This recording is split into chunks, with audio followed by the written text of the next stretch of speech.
Whoa, buddy. Put that thing back in its holster. We haven't gone anywhere. I don't understand. Check out the MichaelDukesShow.com for information on how to get access to the podcast. Welcome to the party, pal.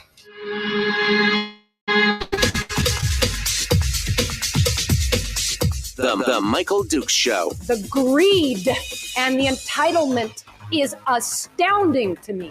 What more could you want from a low-budget radio program? This is a dumpster fire. That was just BS. It is time to get a new perspective. We know just what you need, and we've got just the cure. Open wide and prepare for a steaming hot cup of freedom. I just don't fathom it. The Michael Dukes Show, streaming live across the world. Around the world on the internet at michaeldukeshow.com and across the state of Alaska on this, your favorite radio station and or FM translator. Good morning and welcome back to the program. It is the Michael Dukes Show. Hello. Good morning and thank you for being part of it with us today. Hump Day, middle of the week. Downhill slide to Firearms Friday. I can see it from here already. I'm looking. I can see it. I can feel it. The weekend is just around the corner, right? I mean, well, we're halfway there. What are you going to do? Welcome to the program, and thanks for being part of it with us today. Today is, again, Hump Day, and some good news for those of us who have been waiting.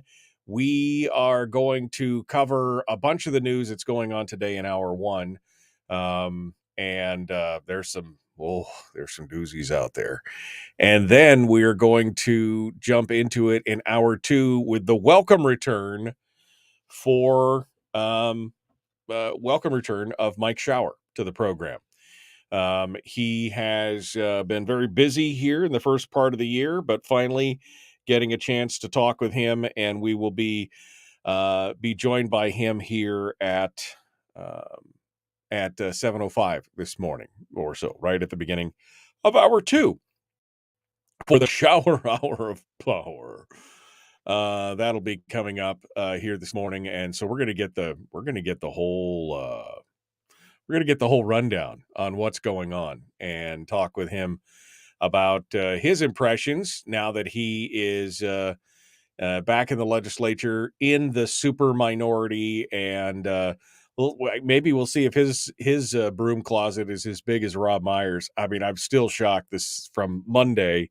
If you go back and watch Monday's show on the live stream from Facebook, you'll see exactly how big an office that my studio here, which is a very small personal studio, is still, I think, larger than Rob Myers' office that we saw on Monday. But we'll get the full rundown from Mike Shower here in hour two of the program this morning. So we'll be looking forward to that here today. And we'll see, because I mean, the commentary that came out of the legislature here for the last the last 3 or 4 weeks as the session got kicked off and everything else was that one of the reasons why they I don't know what you want to call it. One of the reasons why they basically screwed these 3 legislators was because they got their feelings hurt, because the legislators came on a radio program and said some things that hurt their feelings. It couldn't take it.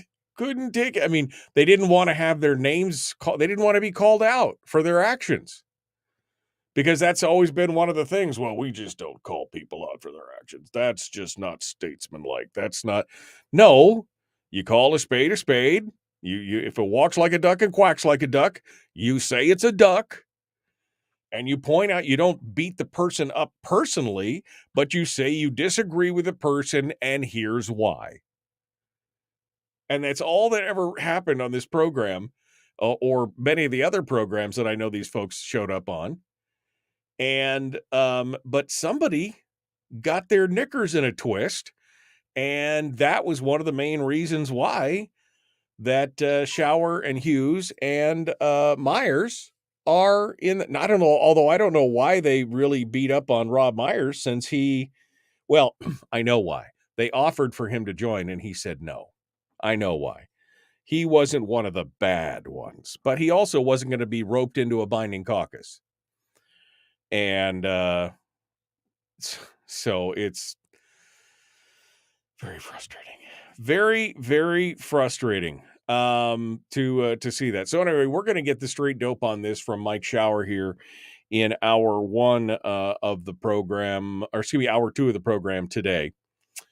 Here in hour 1, we're going to talk about the headlines and things like that. But let me give you a little sneak peek of coming up on tomorrow's show.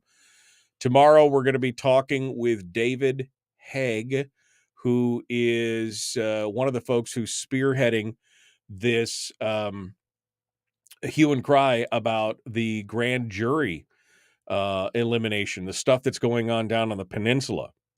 And it's kind of crazy. We remember we've talked about this a couple times with Ben Carpenter, Representative Ben Carpenter, who's come on board and given us kind of the rundown of what's happening. And David Haig has apparently been in the thick of it here. He's been working on this for quite a while. So we're going to have him. We're going to have him on the program tomorrow at 6:24 to kind of give us just the give me the straight dope. Just give me what's happening. Give me the rundown. Walk me through it, and tell me what's happening. So we're going to get that tomorrow on the programs and see what it can be. And then, of course, on Friday, it's going to be Firearms Friday. So we're looking forward to that, and we'll see what we can bring on. Okay. Well, there's a lot of stories to cover here today.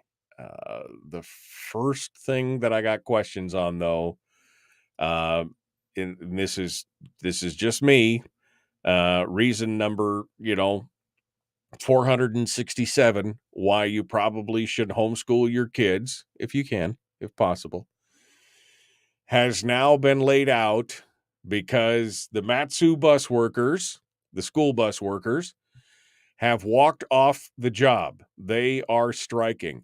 Surprisingly enough, not only are they striking, but they struck midday, meaning yesterday morning, the school buses went out and dropped all the kids off at the Matsu Borough schools all around the area yesterday morning, and then they called a strike that afternoon. And so the kids were all stuck at school, and parents had to scramble to go back and figure out how to pick up their kids, which dependency on the government is definitely a problem. Let me just put it that way.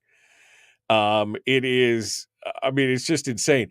I loved that the comment from the school, or from the bus company. No, I'm sorry, the unions. The unions was that where is the announcement? Something about the safety. Oh, here it is right here. This is the union release from the union. Student safety is a top priority for school bus workers, and continual issues surrounding buses have not been addressed by Durham. Hours of planning and consideration were spent before the decision of when to start the strike. So it wasn't to basically inconvenience a whole bunch of people in the middle of the day and get them all spun up about it, to make the announcement in the afternoon as after the kids were, so that people could have a full night to plan or anything else. No. That had not. But student safety is the top priority for the workers union. Absolutely school. Except for all the, grade school kids that got left at the schools with people scrambling and having no idea how they were going to go back. And other than that, the school safety is, that's really important. One parent in the ADN article, expressed anger Tuesday over the strike decision and the union's contention that they prioritize student safety when their action leaves students, especially young elementary-aged ones, without a sure way to get home. I mean, but don't worry, we're all about safety. Yes, we are. Don't just take us at our words. We're all... So this all came about after the school bus company, Durham, made what's, I guess, is known as a last best offer. That's kind of a term that they use in negotiation. And they said the Durham actually put out what they were proposing for the workers. And here's what it included: a wage increase of 8% to nearly 14%. So depending on where you were, I guess, in the pay scale, 8 to 14%, retroactive to last August. So 5 months ago, 5 months retroactive, and additional money in years 2 and 3. So they're going to get a raise this year and next year, and the fall 8 to 14% raise. That's okay. $1,500 in ratification, upon ratification to each employee, which is basically just a vote for this and we'll give you $1,500. Insurance, they have 7 plans to choose from, and Durham would pay 75% of the employee's coverage. So the employee only was on the hook for 25% of their insurance costs. Fully paid weather cancellation days, meaning if it's a bad weather day, you get paid regardless. Daily guarantees increase from 4 hours to 6 hours for drivers and attendants and monitors, and 7 hours to 8 hours for standby drivers.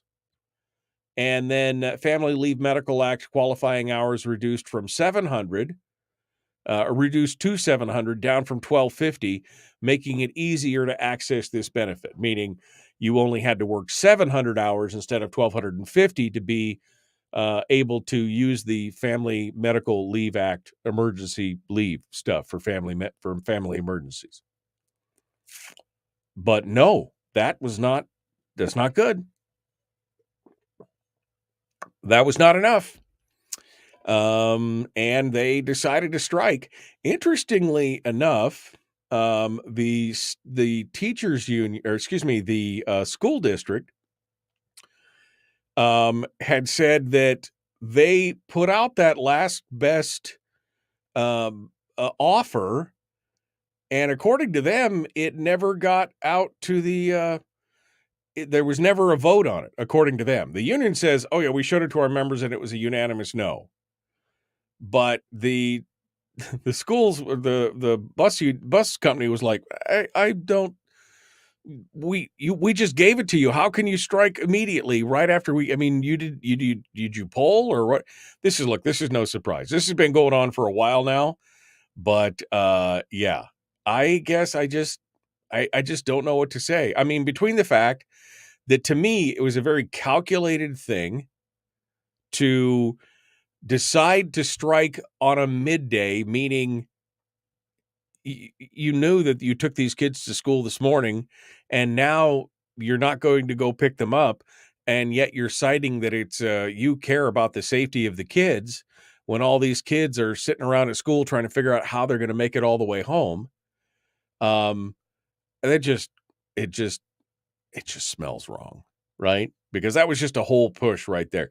Now, I don't know what the wages are for school bus drivers, but from what I understand, and again, very basic understanding, was that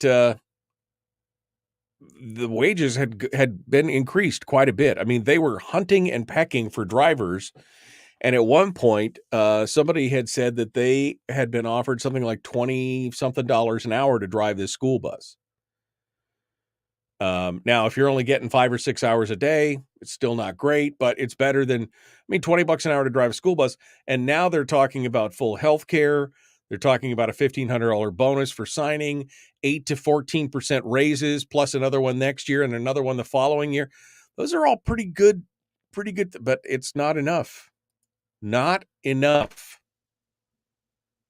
And yeah, it's pretty astonishing. But again, just a reason why I again would advocate that I don't have to put my kid on a school bus because they learn right there in their own bedroom and at the kitchen table. It's pretty much what I support right there. That's what's happening. All right, we got to go. We're going to continue. It is the Michael Duke Show, common sense, liberty-based, free-thinking radio. We will continue with more stories on the other side, including the new spending cap that's being talked about, the surprising departure of the Commissioner of Labor, and we'll even talk about Mary Peltola and one of the votes that she just took, which, I mean, it was fish, family, and freedom, right? Maybe not so much. The Michael Duke Show, Common Sense Radio.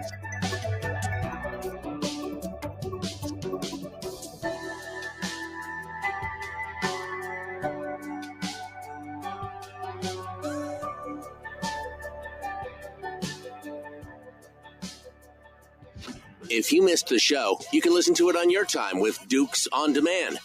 Oh, and it's free. Like America used to be. Streaming live every weekday morning on Facebook Live and MichaelDukesShow.com.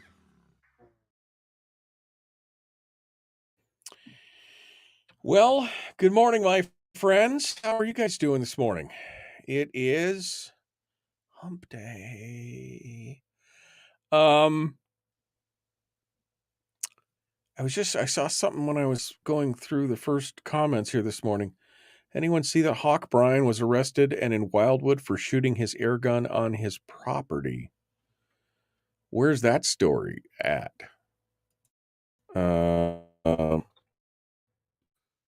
I go over to the Peninsula Clarion here, see what's going on.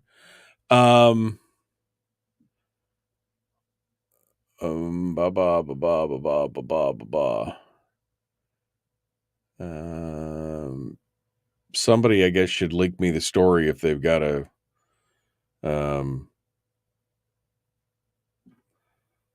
Somebody should link me the story. I don't see it in. Not that I'm, super. The Peninsula Clarion site's not great, but I mean, he was arrested. What's the story? What's going on here? I know he was having problems with one of the police chiefs down there or something. I don't know. But I definitely need to see the whole story to see what's going on with that.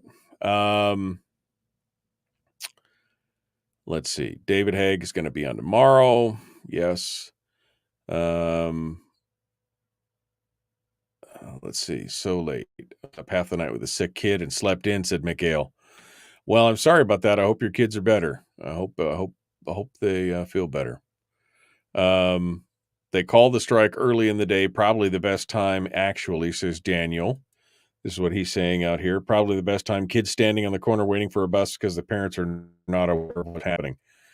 I mean, I guess what they could have done is they could have called the strike, taken the kids home, and then the next, the strike would have been for the next day. That probably would have been a little better deal as a measure of good faith, right? I mean, if I would like, okay, we're going to call the strike. We're going to take the kids home tonight. We're going to let everybody know. Every kid's going to get a handout or a flyer saying that we're going on strike because of these unfair labor practices, and you're on your own tomorrow, right? But, I mean, I don't know. Well, yeah, kids are perfectly safe left at the school, sure. If you've got a bunch of kids all milling around waiting for mom and dad to pick up. But it's just disingenuous to say we care about the safety of the children. Anyway. 8 to 14% sounds right given the inflation the last 2 years. I mean, who else has gotten an 8 to 14% raise in the last 2 years? Anybody out there? Anybody in the chat room got an 8 to 14% raise? I'm just asking.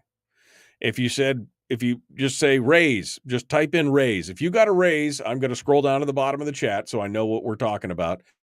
put raise. If you got an 14% raise this last year, low. I'm interested to see. Really poor move by the Teamsters, taking the kids to school and then going on strike.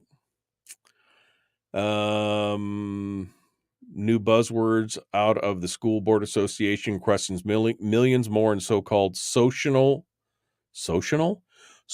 emotional learning, trauma-engaged practices.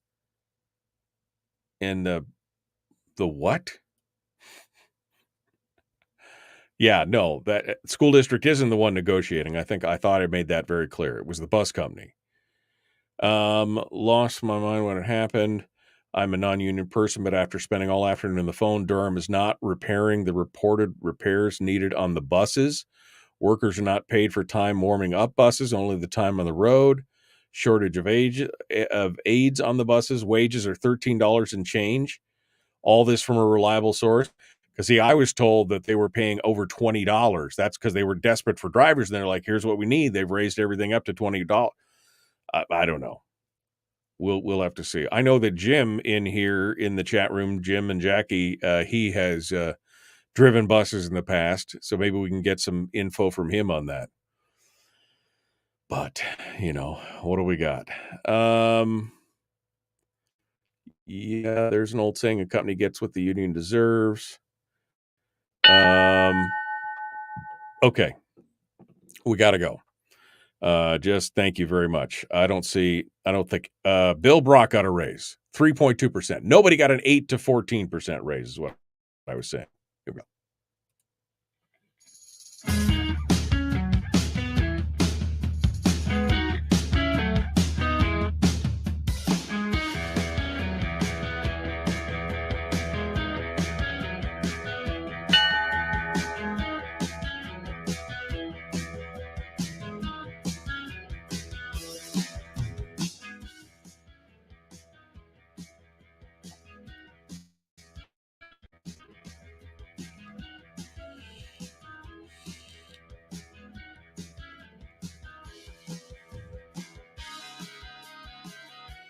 All right. We were just talking in the chat room here during the commercial break, and Chris said from Twitch said 8 to 14% sounds about right given the inflation the last 2 years. Talking about the proposed raise for the bus drivers. That was the proposal from the school bus.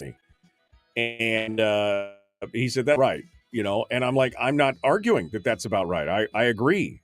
And in fact, I think that's pretty damn good. I asked who in the chat room, and maybe you guys can answer as well, send me an email or whatever, who out there received an 8 to 14% raise this last year or in the last 2 years since COVID began? Who out there amongst you got, now a lot of people are saying, well, we got a raise, but I got 3% or I got 2%. And then the Colts 4%. I see somebody said 3.2% for Brian. The Kenai Peninsula Borough School District Administration Office did get an 8 to 11% raise. Great. Okay, so again, the government employees are getting the 8 to 11% raises. The government contractors are getting the 8 to 14% raises. Who out here in the regular old Realville, how many of you got an 8 to 14%? I haven't had a raise in years. I mean, I'm just asking for a friend. I mean, the only raise that I've ever gotten is when I did something for my own company or my own business and got something going on, and I was able to give myself a slight raise. But who out there in their regular job has just gotten 8 to 14% raise right out of the, oh man. So it's pretty crazy. So, and then the worst thing is, apparently, and I was wondering why I didn't see anything about the remote learning option, because the schools are still open today. They made an announcement. Schools are still open, yada, yada, yada. Well, great. How are people supposed to, they didn't say anything about remote learning. You've got the option for remote learning. I mean, it's still out there. That was one of the high points of the big winter blizzard that we had here, where it dumped, 5 feet of snow in 3 days. was that the Matsu School District, the kids still had the iPads and stuff from when the pandemic happened and they were remote learning. So they still had that. So they were able to do remote learning, whereas Anchorage had taken those back and they weren't able to do remote learning.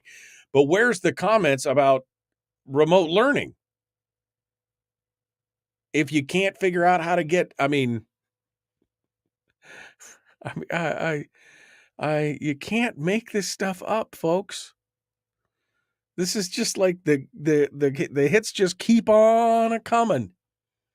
The hits just keep on coming. It's insane. But yeah, when was the last time anybody 8 to 14% raise in a single year, but that's not enough. Oh, and you're getting one next year, still not, and you're getting one the following year, still not enough. And we'll pay for 75% of your health care, still not. Now, apparently the aides make much less. The drivers have to make $20 an hour by state law, according to Senator Rose in the chat room. The drivers make over $20 an hour by state law, but the aides make much less. Okay. And then Terry also said that she was talking to somebody specifically because she was so spun up about this and upset about it, that she spent an afternoon on the phone yesterday with some of the folks who actually are working in the situation. And they said Durham is not repairing the reported repairs needed on the buses. Workers are not paid for time warming up buses, only the time on the road. There's a shortage of aides on the buses, and the wages are $13 and change. That must just be for the aides. But again, some of those things definitely should be scratched out. If I show up to work, the minute that I show up to work, I should be getting paid, whether I'm warming up a bus or scraping windows or doing whatever, not just road time. That's not acceptable. That sure, fine, negotiate that. 8 to 14% increase plus 75% of my insurance and plus all this. Again, I guess what really irritates me about this whole situation, what really makes me mad, is that they did it the way that they did it. Now, somebody said that that's probably I can't remember who it was, and I apologize. One of the folks in the chat room said that was probably the perfect time to do that, probably the best time. Oh, it was Daniel. They called the strike early in the day, probably the best time actually. Kids standing on the corners waiting for a bus because the parents are not aware of what's happening. Not a good thing. Well, while I would agree, if I was if I was king for a day and I had decided to do this, what I would probably do is that I would vote to strike starting the next day. Let's put the hat on and say that I'm going to strike. I would probably vote to strike the following day, right? Because it's my responsibility. I've taken these kids out and left them at school, and now you want me just to leave them there so that the parents are in a conundrum and everybody's up in it. And again, it's a union tactic of trying to get everybody. This is the same kind of thing that happens around budget time when they issue the pink slips to all these teachers. All the teachers get well, they haven't finalized the education budget, so I'm sorry, we're going to have to let you all go. Wink, wink. We're not really going to let you go, but we're going to give you a pink slip.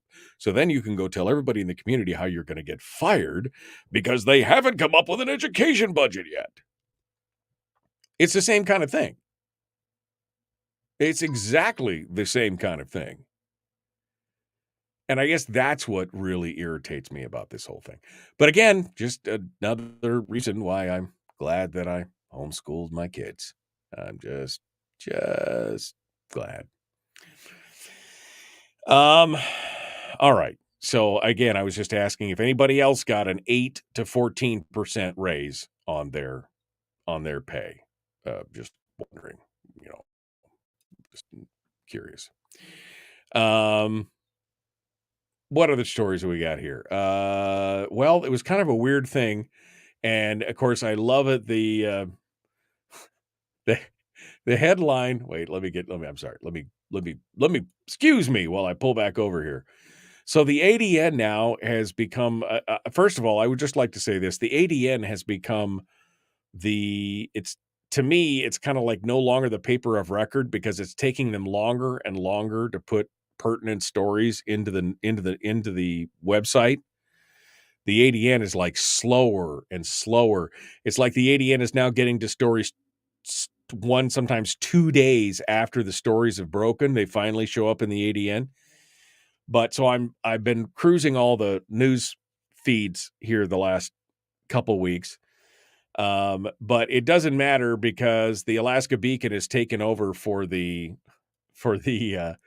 I guess the biased journalism paper of record. The headline is from a must read, new acting labor commissioner Kathy Munoz. That's the headline. Headline in the Alaska Beacon, Alaska labor commissioner unexpectedly resigns for undisclosed reasons. You could tell what the tenor is of the two different stories in case you hadn't figured it out.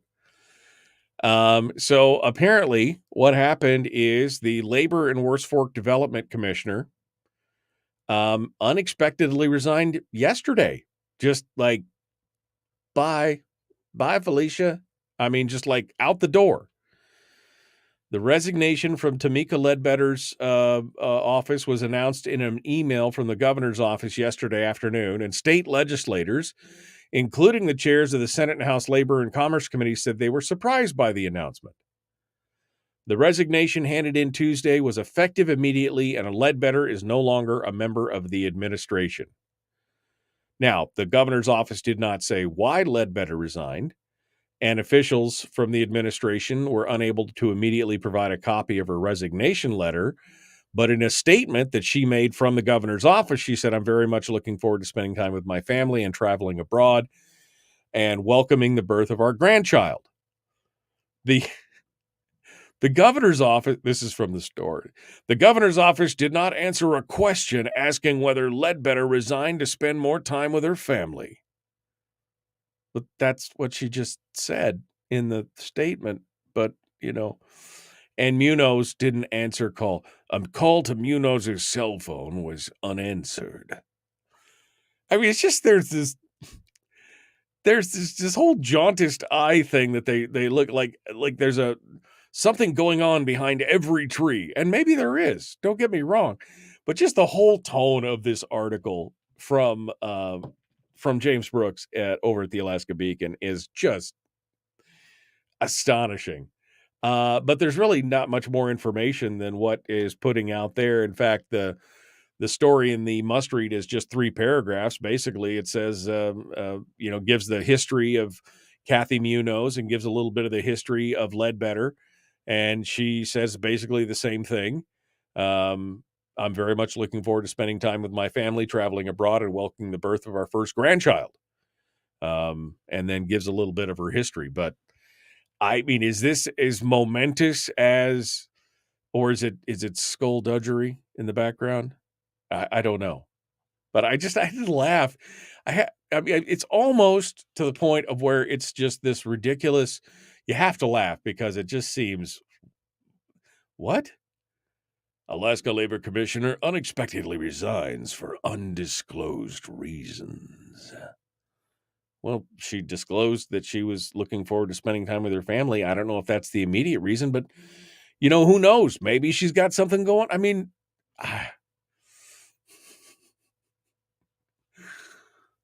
sometimes this job just makes my head explode. Just makes my blood shoot from my eyes. That's where I'm at right now. All right, we got one final segment coming up. I guess I've got some other stories, but I'm rapidly losing patience with this whole thing. So let's open up the phone line, shall we? 907-433-3150. Let's see if you guys have something to say. 907-433-3150.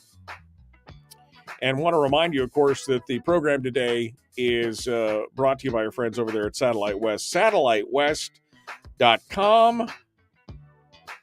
You can go over there and check them out, whether you're Minchumina to Minto, Metlakatla to Manhattan. There is no Manhattan, Alaska, but don't tell anybody. Anyway, wherever you are, they can get you connected for texts, for emails, for phone calls, for internet. Satellite West, across the state of Alaska, proud sponsors of this hour of the Michael Duke Show. We'll be back with more right after this.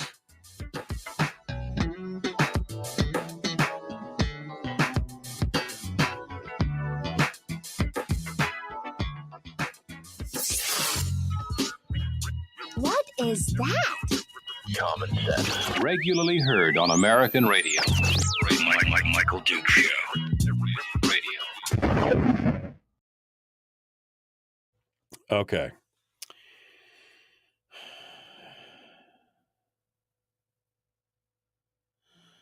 Evidently, I'm not allowed to use the pellet rifle on my own land because it scares the new neighbors. They are transporting me to Wildwood for using an air gun on my own property.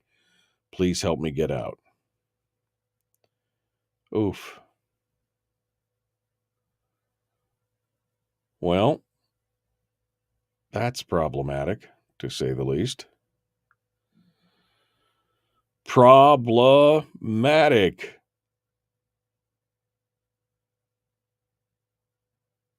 All right. I'm reading the stuff here. Okay. All right. Well, that's just fine, isn't it? Just fine, just fine. I feel bad. Feels bad, man. Feels bad, man. Let's go over here and see what you guys have to say about everything. Self-employed, says Jen. No raise in years because people can't afford that right now. Exactly. The only reason I've really ever gotten is if I switched positions or switched a job, I may have gotten an increase because I negotiated at the beginning. But, I mean, it's not happening, you know. Oh, I get $18 more free money than I paid in for 60 years. This show don't tell you limited girls ever broke.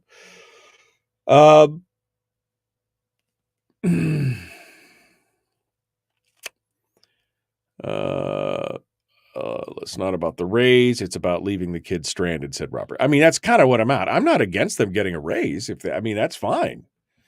You know, it seemed like it was pretty good. This just seemed like such a calculated measure. Again, it reminds me of the whole teachers unions and the things with the pink slips and having it all set up around the time, because that's built into the contract. They say you have to notice the teachers a certain amount of time before, if the funding is uncertain, before a certain date, blah, blah, blah, blah, blah. But they know that it's not going to be ready. They know that the budget is not going to be ready.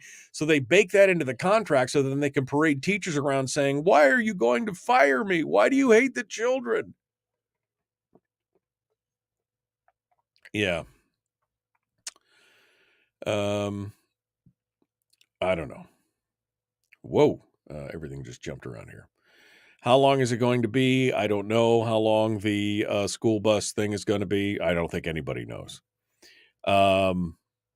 It just proves that all schools are daycare centers, says Robbie. Well, I mean, you're technically not wrong.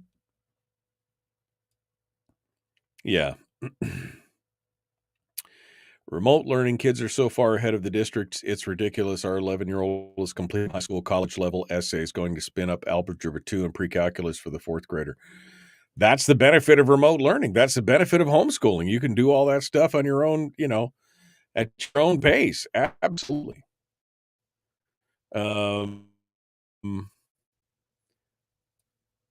School, blah, blah, blah. Checking in. Sandy said she'd vote for me to be king for a day. Oh, I guarantee you would regret that at some point. I'm sure at some point you would definitely regret it.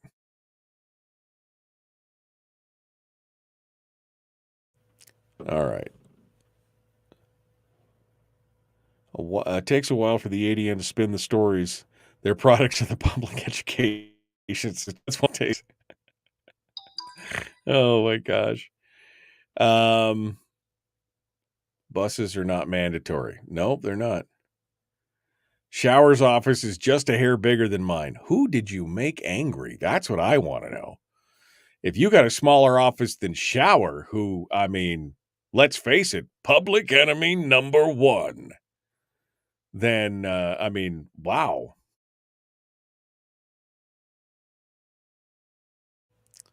Two things about self-employment. Self-employment tax and capital gains. Oh, I know. Oh, do I know? Oh, do I know that? That's why that's corporations. Your office is the size of my first barracks room in Germany. Maybe we should just start swatting liberal figures via burner phones. That's what it might take to stop the BS. They're ruthless and take no prisoners. Was it swatting? I don't know. I don't know if it was swatting or not.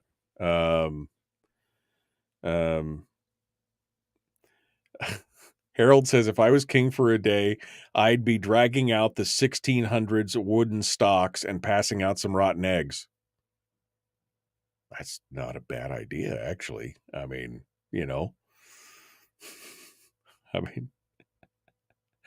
that's the district's letter. I do agree with this, Laura, that the district's letter was put out that was, we had no prior notice. What, are you kidding me? This has been in the news for days. I mean, no prior notice. Yeah, I mean, it would be like, here's our last and final offer. Let us hold our breath. See what happens. You knew what was going to happen. I mean, that's...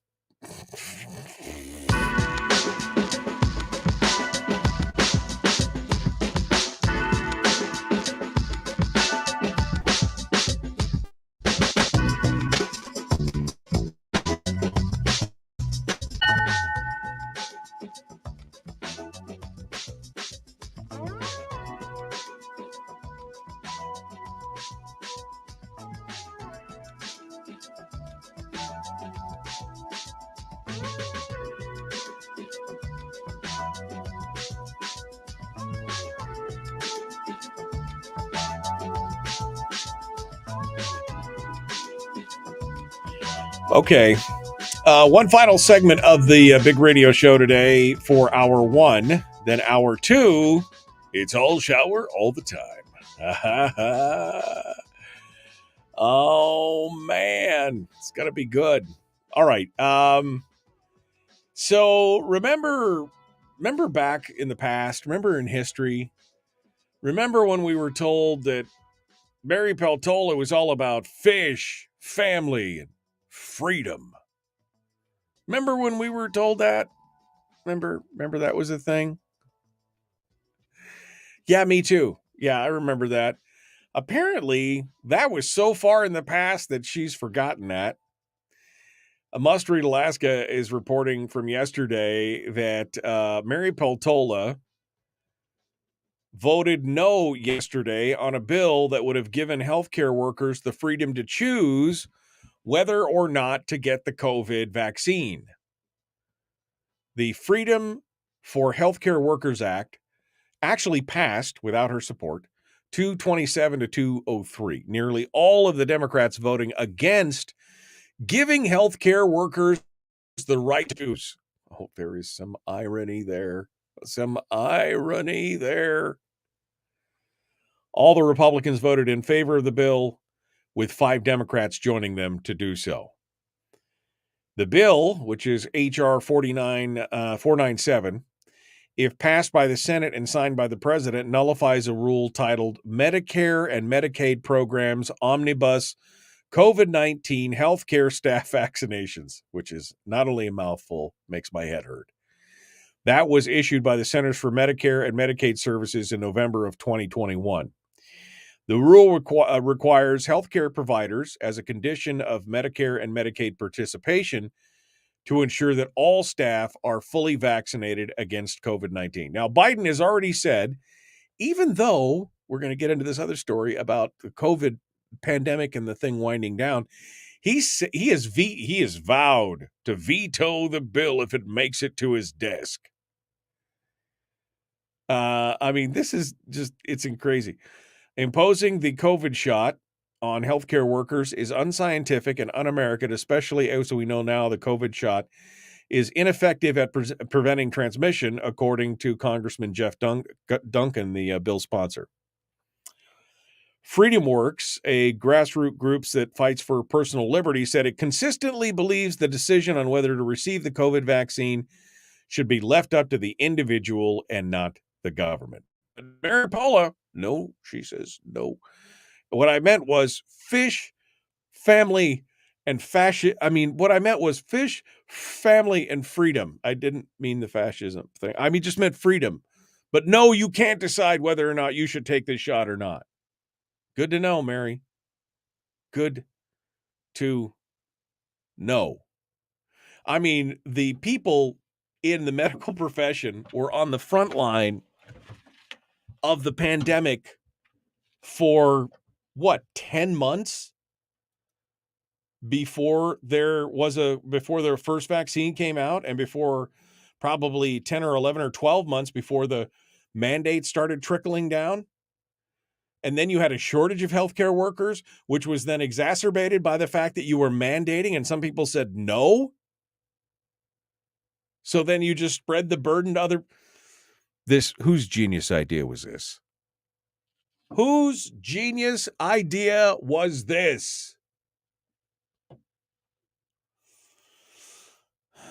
Anyway, I mean, I don't know why anybody would be surprised. The fish, family, and freedom. That was it right there. Government can mandate what you put in your body? Oh man, the freedom to choose. Okay. So that's the first thing. What was the other story? Oh, here it is. It's been nearly 3 years since the COVID outbreak was declared a pandemic by the World Health Organization. That anniversary comes around as most of the world inches closer to normalcy. At the same time, there have been marked disruptions along the way, that at least according to Alaska health officials.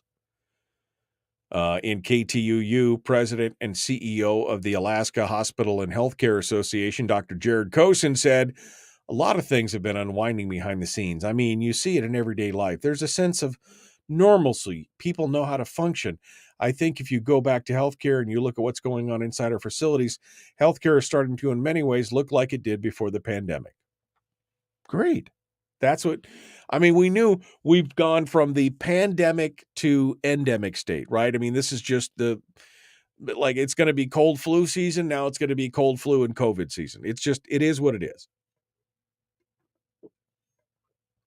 On Monday, President Joe Biden announced that he would be ending the twin national pandemic emergencies on May the 11th, signaling an end to a lot of special government funding and resources for vaccine development and moving towards a more casual approach to maintaining the public health threat. A more casual approach.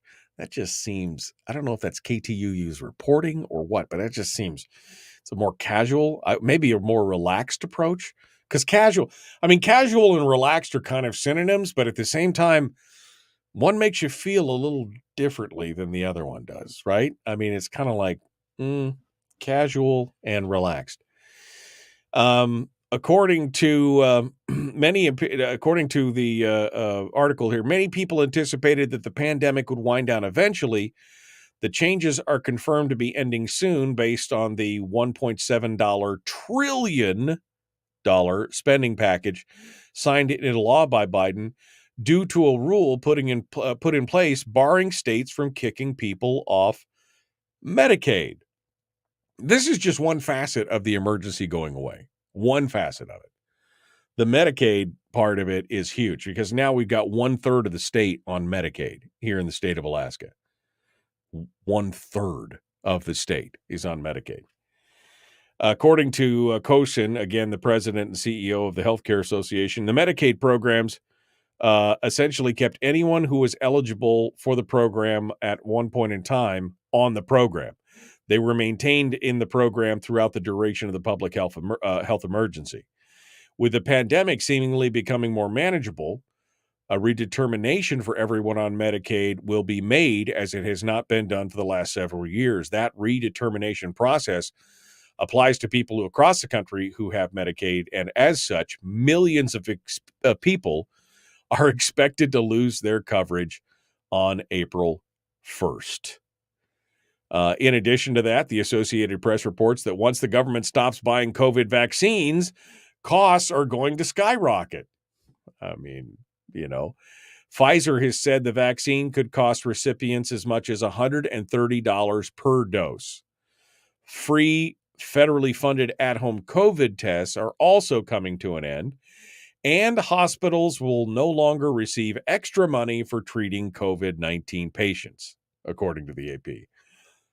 I don't see a downside here. Do you? I mean, I'm just looking at this going, why shouldn't this come sooner? This seems to be let's do it. What's interesting is this is all coming in May, and that there are currently bills in the U.S. House of Representatives trying to end the declaration even sooner than May 1st. Because what do we get? Today's February, so February, March, April. So 3 months from now, they would end it. Sorry, I had to count on my fingers. I'm a product of the local school system. Anyway, that's it right there. But I mean, I guess if there's a silver lining to the pandemic situation is that it eventually had to end. That's the other silver lining. But I could see how the hospitals now and some of the medical establishments are like, we're going to lose some money. I mean, they got 1/3 of the state is on Medicaid. Sorry, not Medicare, Medicaid. 1/3 of the state. And yet here we are. Again, don't build your business model around all that government spending, because eventually it will go away, either change or be dropped, or, it'll bankrupt the government. And then what'll you do? That's the big question. All right. Well, we are coming up on the break, and we're going to be diving into stuff and things, Lori. We're going to be doing that here in the next hour with State Senator Mike Shower. It is the Michael Duke Show. Common sense, liberty-based, free-thinking radio. Tomorrow on the program, David Haig will be coming on to talk about the grand juries in the state of Alaska and what's happening with that. And then, of course, Friday is Firearms Friday. More could you ask for? Ooh, baby. So, hour 2, dead ahead. The Michael Duke Show. Be kind, love one another, live well. We'll see you on the other side.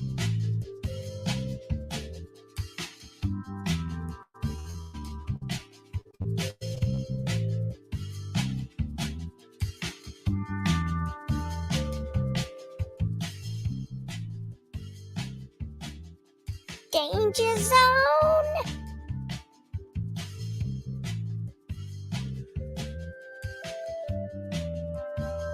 All right.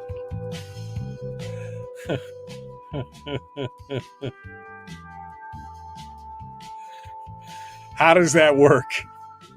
Oh, Michael, you're killing me. How does that work? I mean, say that slowly. Free, federally funded. How does that work? Say it slowly. Free, federally funded. Yay! That's how it works. They just do what they want to do. Oh man. All right. I got to go back here. I'm having way too much fun this morning. Oh man, it's going to be nice. Sunrise is at what? 9:30 this morning. I can't wait. Pitola? Too soon? Yeah. She's already been bought off. Let's go over here. She's a dude. Okay, 3 F's. All right. I'm just reading some of these things. No more vaccine mandate. Yes, I agree with that. Denim masks? What? Jeans? Yeah. Looks like as a woman farmering, I am considered disadvantaged. FSA called me yesterday saying I had COVID money available till me still. Yup, still. Well, Laura, be careful of that. I had a conversation with somebody yesterday who was a small business owner down in the peninsula, and he got some of the different COVID monies. He got a loan during the COVID period time, which was great because it was, low interest rates and everything else. But he said he failed to read the fine print and realized that everything that happened, the government had first call on all the money, and that he couldn't sell or do certain things with the business until the federal government signed off on it and everything else. Beware of all that free money. There be hooks in there. That's, there'd be hooks in there. Great, says Jen. That works for me. Take the cash away. Maybe the hospitals will stop pushing COVID. I hate to say it, but that was kind of one of my thoughts too. I mean, I'm just, that's kind of what I was thinking. And Brian said Kenny Loggins, to which that's why I said danger zone, because Kenny Loggins. Yep, Dozer's going to be back here. Let's see. I remember fighting cancer. I had to be COVID tested, no symptoms. If I tested positive, they would not do surgery to take the cancer out. That is insanity. And I 150% agree with that, Jen. Okay. Legislature did the same thing with the state budget, blew it up exponentially with the influx of federal COVID money, knowing full well it was a one-time thing. And now they're like, oh, we're lacking a revenue stream to cover. Oh, this is exactly what happened with the school districts, right? They took all that free one-time COVID money and they paid salaries with it, a reoccurring cost. I mean, what? I don't, David. Oh, David. You'd think that people who plan budgets would be wiser about the spending, but that's asking too much nowadays. Goes for school districts and governments. David, that they're not planning budgets with their money. They're planning budgets with your money. They don't have to be wise about spending. That's the thing. They don't have to be wise about spending. They're using your money. So why should they have to be wise at all?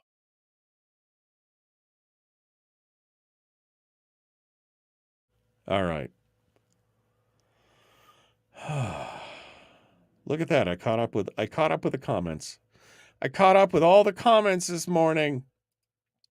All right. Well, this is a good opportunity then for me to remind you that if you would like to help support the program, if you enjoy the program, first and foremost, would you like and share? Would you like and follow on our Facebook page? Right? Do that first things first. And then once you've done that on Facebook, would you then go over to YouTube and would you ring the bell and subscribe, or in this case, subscribe first and then ring the bell on our YouTube page? I mean, I only need 596 more people to subscribe, which you wouldn't think would be a big deal because I've got like 4,000 followers on Facebook. You think if I asked that they would go over there but it just doesn't happen sometimes. But if you would be kind enough to do that, that would be fantastic. Fantastic. Okay.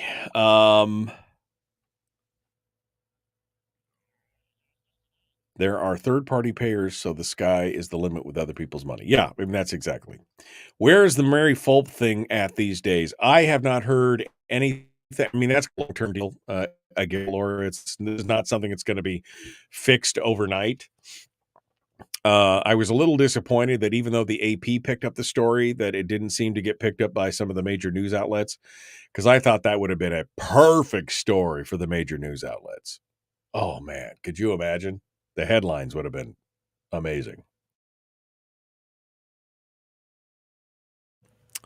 But no other news right now, other than she's seeking the, she's got representation now. She's got a lawyer. And no, she's not at the rubber room. Okay, look at that. That's it. I got it all. Okay, well, we're waiting for Shower to show up. Oops. Whoa, buddy. Put that thing back in its holster. We haven't gone anywhere. I don't understand. Check out the MichaelDukesShow.com for information on how to get access to the podcast. Welcome to the party, pal.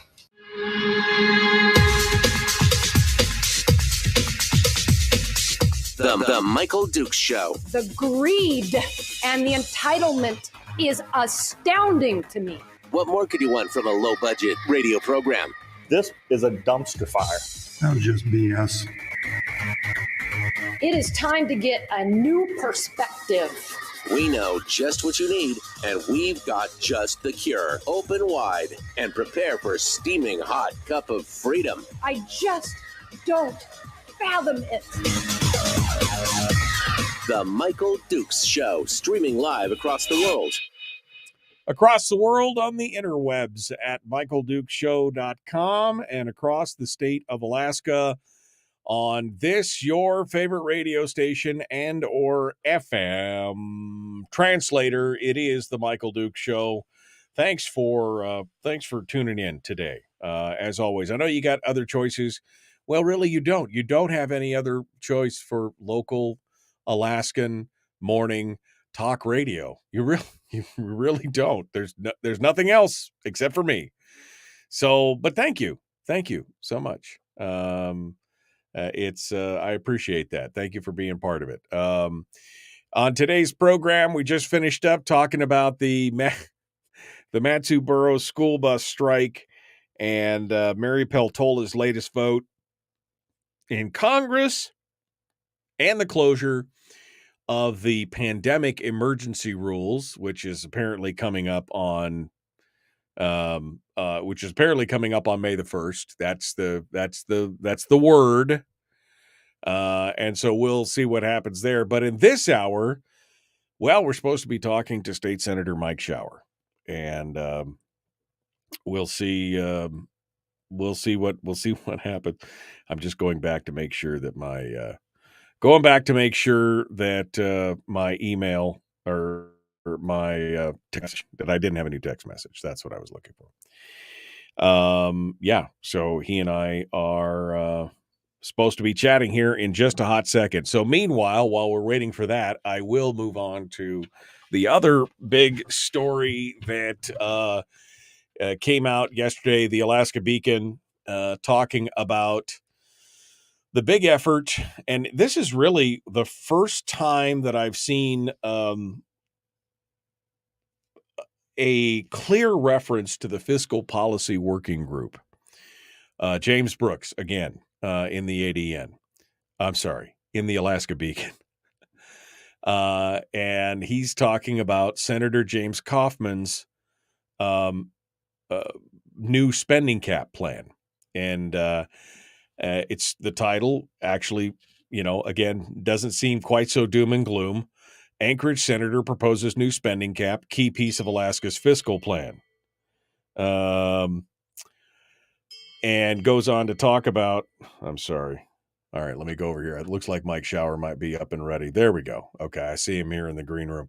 So maybe Mike wants to comment on Senator Kaufman's proposed spending cap, but we'll get into it. But this basically, I will say this before we jump over to Mike. The story in the Beacon talks specifically that this is really part of the is really kind of driven by, or I guess inspired by, the discussion from the Fiscal Policy Working Group, where a spending cap was part of that long-term fiscal plan. Although I do think it's interesting that Cliff Grow, the Democrat from Anchorage and a member of the House Judiciary, who ran for office on the importance of a spending cap, said that he could be open to Kaufman's proposal, but said he's not sure whether the size of the cap is correct, and he questioned whether the time is right. Can the proposal advance without the other pieces of the fiscal plan? the other pieces that the fiscal policy working group talked about. Right? I mean, because the fiscal policy working group said you can't do just one thing. And they talked about spending cuts. They talked about new revenues. They talked about a constitutional amendment to limit the draw and to guarantee the PFD. They talked about a spending cap. They talked about all these things, but they said it all has to be done in combination.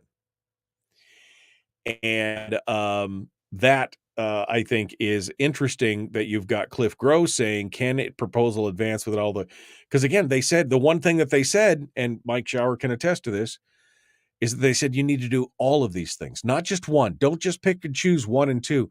You've got to do them all. Look over and see what Schauer has to say in this new year and hey, new show. Who dat?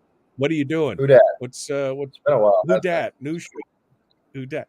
How you doing, my friend? How are things going in your world? What's happening? Long time no see. I know it's been well. I mean, pros and cons, Mike. There's lots to talk about. At the same time, there's nothing to talk about because what's really changed here in Juneau? Oh, let's see, finance tables. First, I should start off with my normal hearty welcome to your crowd, but also to all of these staffers and from the various legislators that will inevitably listen to this and look at the transcripts and come back and scrutinize every word I say to see if there's something they can hold me accountable for. Because we have to be good. So, we could maybe someday be allowed back on the team again, Right. Because, hey, don't you dare welcome to those people. Don't you dare hurt anybody's feelings because, man, that could be, yeah. So, yes, we welcome all the staffers in Juneau. We hope you're getting every word correctly as you type this out on a transcript for someone. That in jest, Mike, but it's just funny because I have to do. I'll do that on every show because it was always years ago. Oh, we don't care what you say, but yet you obviously care a lot about what we say because you watch every word we say. So I'm amused by that, So, anyways, moving on to your topic, it's great to be back in Juneau. I feel like being Robin Williams in Vietnam with a Good Morning Vietnam. So here we are. But let's go to your topic because you asked a question about you already said it, right? About the fiscal policy working group. Myself, Yep. 12 of us, I believe. And, we've talked about it before, but, with Kaufman and the spending cap, I made a comment on his Facebook page about it. I said, James, I agree with you in principle. The problem we face is that it's not going to get through this coalition in the Senate. Most of them have no interest in a spending cap of any type. You may remember a few years ago, Von Imhoff had one. And as I talked about back then, I think it took us about 3 weeks to blow right through the statutory spending cap. And I talked about it on the floor. I said, what's the point of a statutory spending cap? It doesn't work because we're going to just ignore it. We ignore the law when we want to do something here in the judiciary. The judges have let us. Nobody holds anybody accountable here. Right. So statutory law is for the most part, it's a joke because we won't follow this. The Constitution has so far mostly seems to be a hurdle we have not been able to jump over. And most of the judges have, upheld the Constitution most of the time. You notice I'm hedging my bets on that one. So, but you said the most important part, Mike, that even Cliff Gross says that, right? I mean, look at who's saying some of these things. Like we said, of the fiscal policy worker, you got far left Democrats, far right Republicans that are saying, if you don't pass the whole thing, it won't work. Certain members of the finance table last year may remember that battle, and the year before that, at the end of the first year of the last 2-year session, and then last year, they picked out just their little piece of it. They just wanted to redo the formula on the PFD over 5 years, and it was going to be $1,100, then $1,200, then $1,300. You may remember that one. And we're like, it's not going to work because you're only doing what you want to get the money you want to control everything, but you're leaving everything else behind. No spending cap, no protection in the Constitution, so it's statutory, which we're not going to follow anyways. It doesn't have any cuts in it. It doesn't have any taxes in it to balance the budget. Didn't have any of it. And it's the same thing with people like Cliff Gross saying it. And I know Kaufman is, I know he knows that. He's trying to do the portion of it, that he thinks he can reasonably talk to people. I think he's probably naive and is going to learn his lesson about this coalition and the members of it and just how they're going to go along and talk to him until he's going to realize they're never going to move on his proposal. And he'll learn that lesson at some point. They're not going to do a doggone thing about it. And they'll probably try to, placate him for a while. It's not going to move. Right. And so, Mike, it's ultimately going to fail. The House isn't going to look at this because most of those House members, a lot of them are there, and they understand that if you don't do the whole thing, it's not going to work. So, what good is a spending cap if you haven't produced whatever taxes need to be, produced to balance the budget? If you haven't put in the cuts in place that are going to drop it enough so that you can balance the budget? What good is it if we don't figure out what we're going to do with the PFD, whatever that answer is, so that we're done fighting about it and it's part of a comprehensive package? So there's no more just picking and choosing every year. How can you ever have stability, Mike, if you don't know what the PFD is going to be? Right. We've had a formula for 40 years that worked, and we knew exactly what it was going to be. Add that to a spending cap and the rest of it with the balanced budget, we're on autopilot for the most part. We're not there, and you can't do bits and pieces of it. And that's the problem you run into, is if we don't do the whole thing, then one, you leave certain groups behind, right, that aren't going to want to vote for it because then they're getting hosed. It's kind of like what's happened to Shelley Hughes and Rob Myers and myself. No binding caucus, right? We said we can't do that because you guys are asking us and have been asking us for years to commit political suicide in our districts.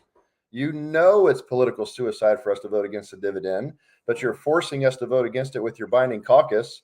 It's almost like it's on purpose because it would get rid of us, right? Right. You're asking a politician in their district to do something that is going to make it almost impossible for them to get reelected, and you're doing it anyways. So my point to all of those different pieces, for some Democrats, they want the taxes, right? For some Republicans, they want the spending cap or they want the PFD solved, whatever it is. PFD is a mixed bag.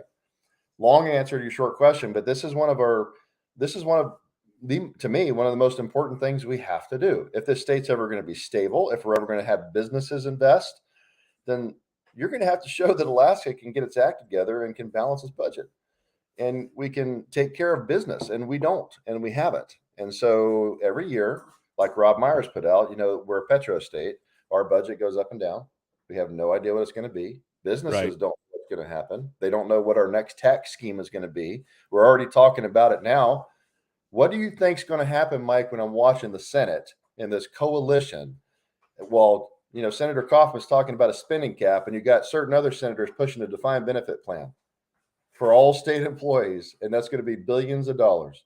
What do you think is going to happen to the PFD if they push through a DB plan? What do you think is going to happen when they increase the PSA by hundreds of millions of dollars? It's gone. Right. That's always been my problem with, first of all, spending caps that are statutory. Second of all, and Kaufman's is actually two parts, right? It's a constitutional spending cap, and then it's a soft cap that's statutory, which would require a 2/3 vote of both bodies to make it happen. But the question is, if the lunatics are already running the asylum, do you think that they're going to be, hand over the keys? They're not going to do that. They've already seen since 2016, when they busted the permanent fund out and put it into the revenue and spending lines. At that point, they're like, woohoo, look at all this money we can spend. It's what Rob and I talked about on Monday. The bottom line here is that we could throw hundreds of millions of dollars at the state government, and they wouldn't get any more efficient with it. They wouldn't become any more responsible with it, because what we have is a spending problem. And until we address that underlying issue, this is why yesterday I argued with Brad Keithley about it. You're going to put this stuff on, and if we put a tax on top of this, there's no guarantee that means that it's going to offset the permanent fund cut, that all of a sudden we're going to get a full PFD because we have these other taxes. They just may take both. That's always been my fear on that. That's why taxes by themselves can't work, Mike, because they'll simply spend it. This government will spend. I will never, I've told you that many times, and I will never vote for a tax. I have yet to vote for a tax. I think there was a small one that a senator from up in the Fairbanks put in a couple of years ago. I voted no, and he looked at me funny because I think almost everybody voted yes. And I walked over and I looked at him and said, dude, he said, I cannot vote for that until I see a spending cap and until I see us solve the PFD. We're doing nothing but throwing money at a problem that will burn through in no time. And there's no limit to it. You can give us every bit of money that we could suck up in here. And I just had a discussion, not a debate, a discussion yesterday or the day before here with somebody talking about that very issue, about why would we pass a tax of any part until we have learned how to spend, or to cap what we spend. And imagine if last year, where people were complaining about, I had some guy call me a pretty nasty name, Standard. You get used to that in this job. about, oh, well, he just didn't understand like last year, and then foul language in there, right? About because last year, he put in that, for the full, PFD amendment, and he just doesn't understand. And then right after that oil crashed, I'm like, hey, idiot, you might want to watch what I actually said. I acknowledged right while that was happening. This could crash in 6 months. In 1 year, the oil could go back and down. You could go down again, up and down. We have money at the moment. So I was advocating using it because we need it for infrastructure. And I wanted to put the PFD out there to follow the law or change the law if we can't follow it. But I'm of the advocate of right now we need these things to use them, especially for the people in the PFD, right? They need the help with what was going on with all COVID stuff and the jobs.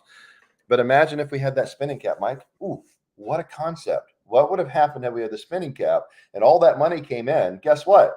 We had a waterfall provision for the capital that would have worked like a champ because we could have pushed that above the spending cap, but just a certain portion would have gone to that. The rest of it would have had to go back into the permanent fund itself. And we would have been capped, and that money would have been saved for the future, which they always talk about. But strangely, we never do that here now. We don't save for the future. We put it up. And all of those fiscal conservatives, so-called, in that coalition are already talking about defined benefit plan and increase in BSA and all these great things we're going to do. Where are you going to get the money? Yeah. There's only one pot, bro. And not only where you're going to get the money, but as Brad says, who pays? Who pays the lion's share of that, base? As a portion of their income. Yeah, all right, we got to go. We got to go here. We got to retrain Shower because he can just go and go and go. Hour 2 continues. The Michael Duke Show, Common Sense Radio.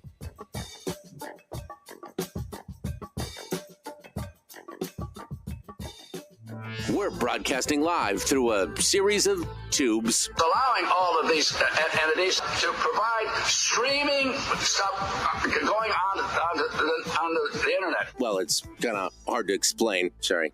Streaming live every weekday morning on Facebook Live and MichaelDukesShow.com.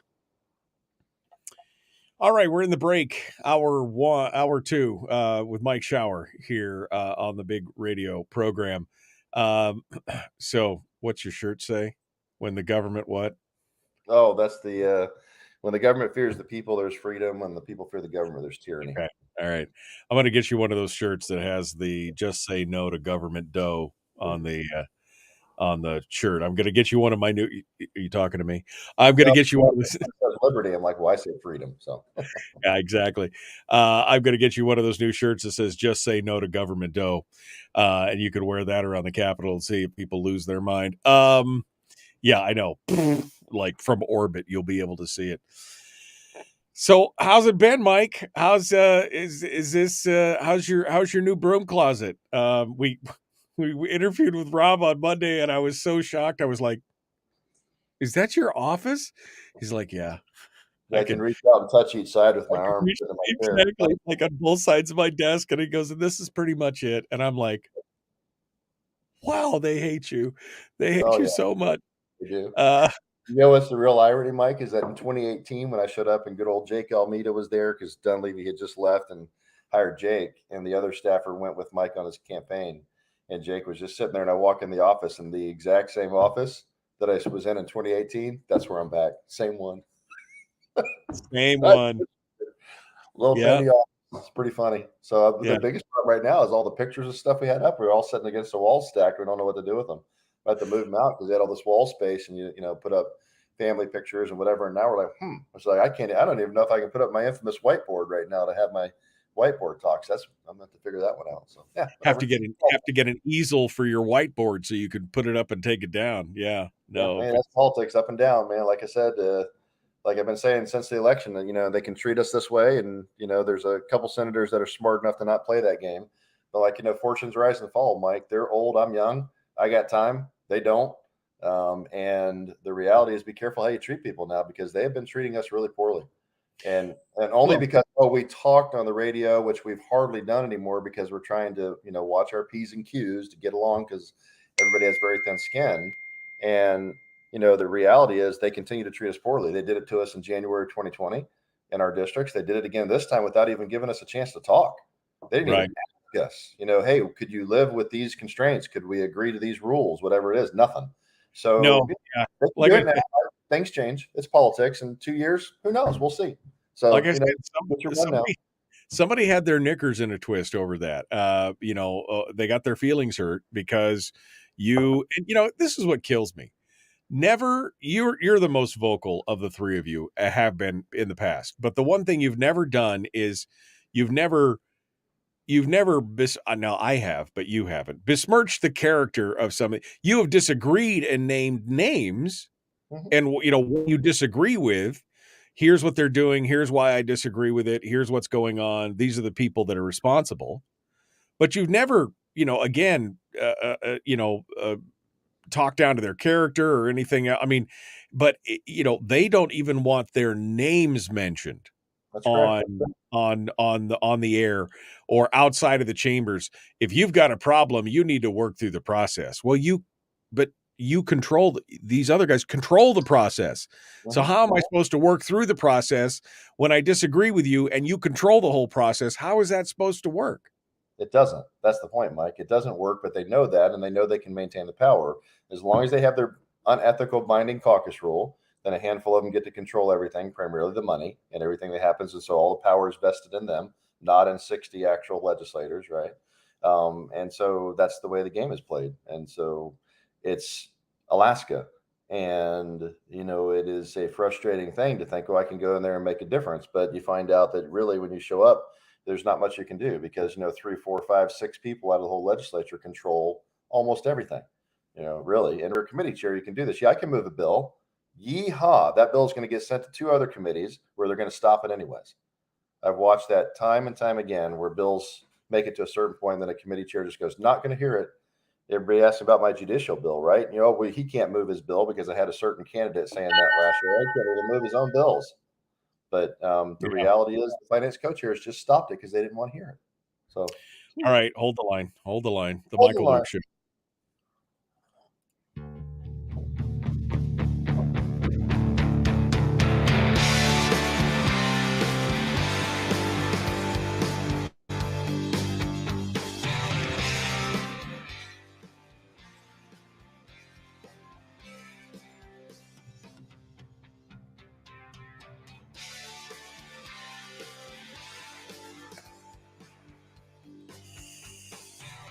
Okay.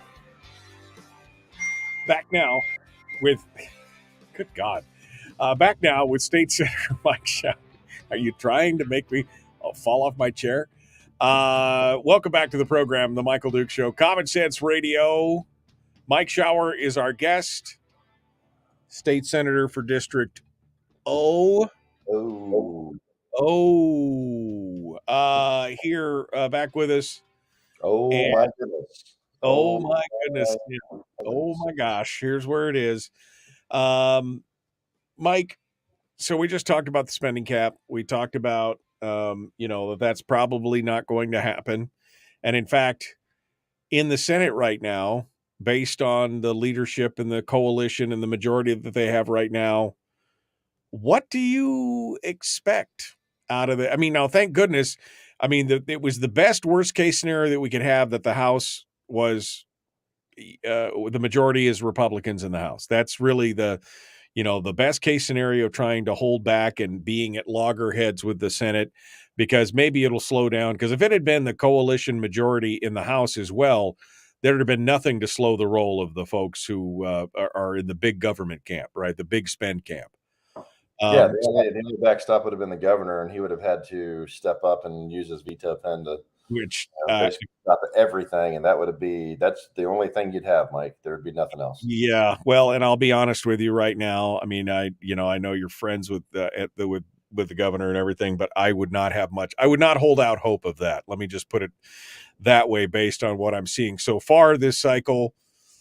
I don't have much hope that the governor even knows what a red pen looks like at this point. So, what do you expect out of the Senate this session, as you sit in your little corner office, broom closet, and do it? What are you expecting?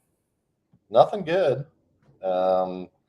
Again, Mike, look at the bills that are filed. Look who's in charge of committees. I mean, these 8 Republicans handed control to 9 Democrats. Some of them are wildly far left.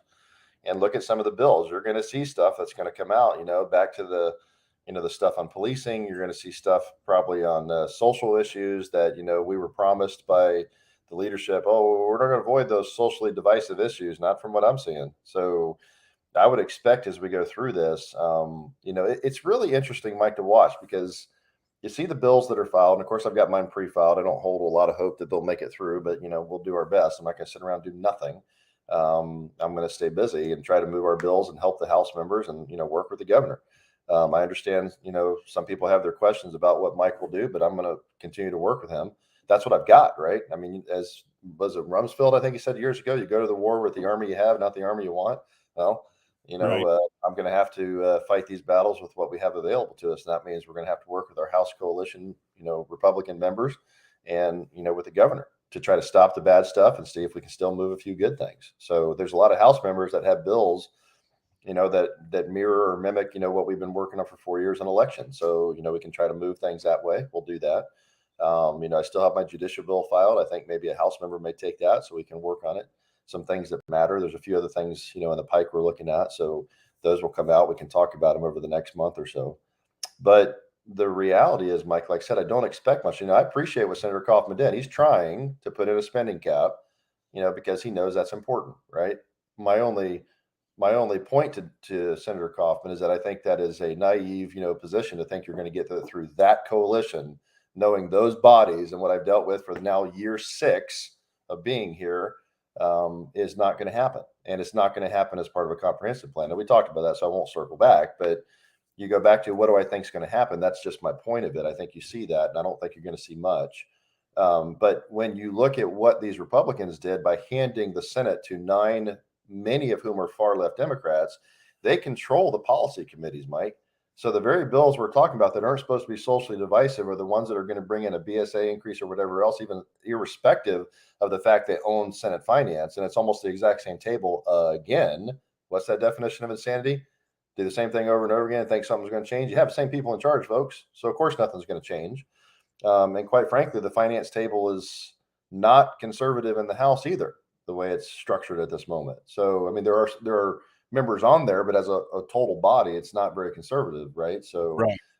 You have Bush, 2 of the 3 finance co-chairs, and both bodies are Bush, rural Alaska. And so, what do you think is going to happen when we inevitably get to the conference committee, Mike? I can see these things in the future happening already. Where's the money going to flow to when it's almost all rural Alaska that are the finance co-chairs -1 and Bush?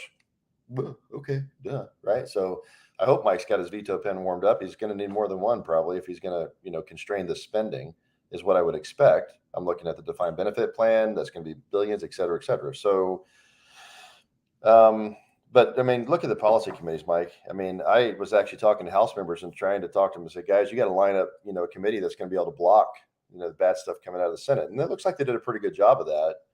But I mean, these policy committees are controlled by people like, I was going to say Representative Matt Claimant. He's well left on the spectrum and he controls judiciary. What do you think is going to go through that or not? Going to be stopped by them? Right.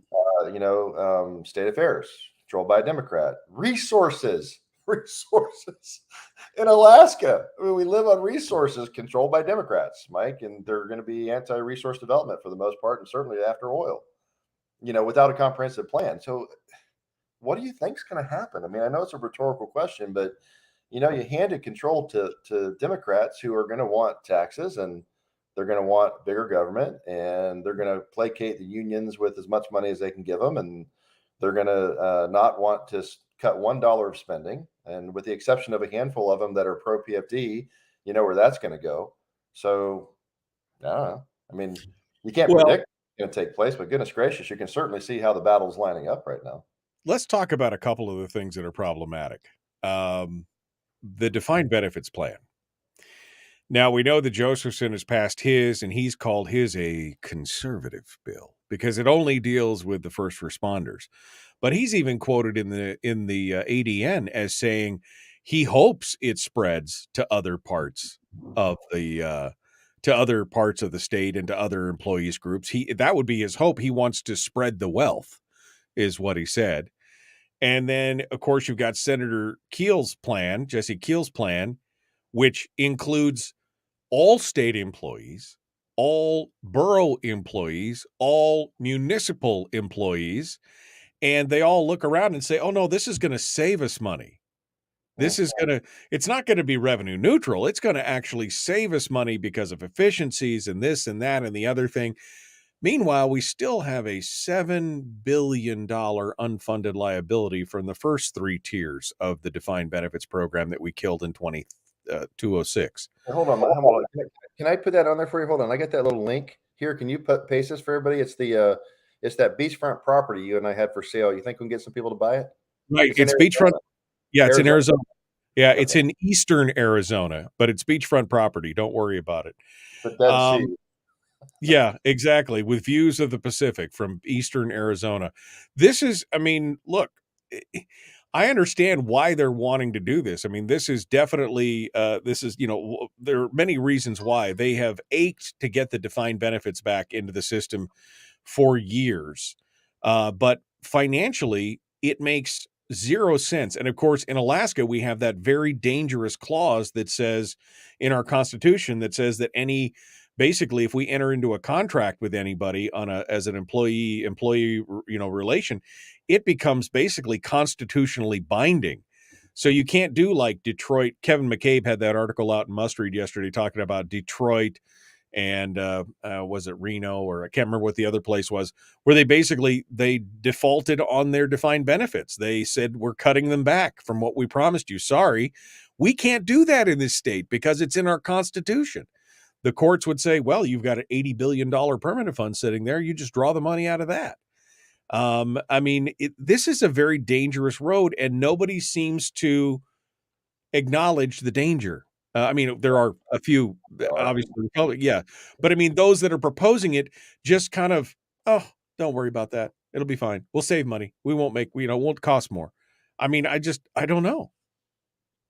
I don't know how you can look, Mike. I know that they're going to play to their constituents and their base. It's fine. It's politics, right? I mean, I expect most of the Democrats and some Republicans, right, to play to the base, the big unions and others, and want to do that. That is you're talking numbers like that, 30, 40,000, forever constituents. If you get them a defined benefit plan, they'll vote for you forever, right? And there's a lot of power in the state bureaucracy and those people and their unions. So, and the first responders unions. I mean, there's the NEA, IBEW, AFL-CIO, one after another, right? There's a lot. It's not just state employees. When you're taking care of them and pushing money their way, they'll vote for you all day long, right? So this isn't about anything other than votes, Mike. This isn't about necessarily doing what's right or what's best. It's about guaranteeing your place in office, right? Because if you placate your voters, then they're going to vote for you. So it's the same thing in reverse. They accuse some of us that vote for the PFD and try to follow the statutory formula. Oh, you're just pandering for votes. No, I'm not. I'm trying to follow the law. A little different, right?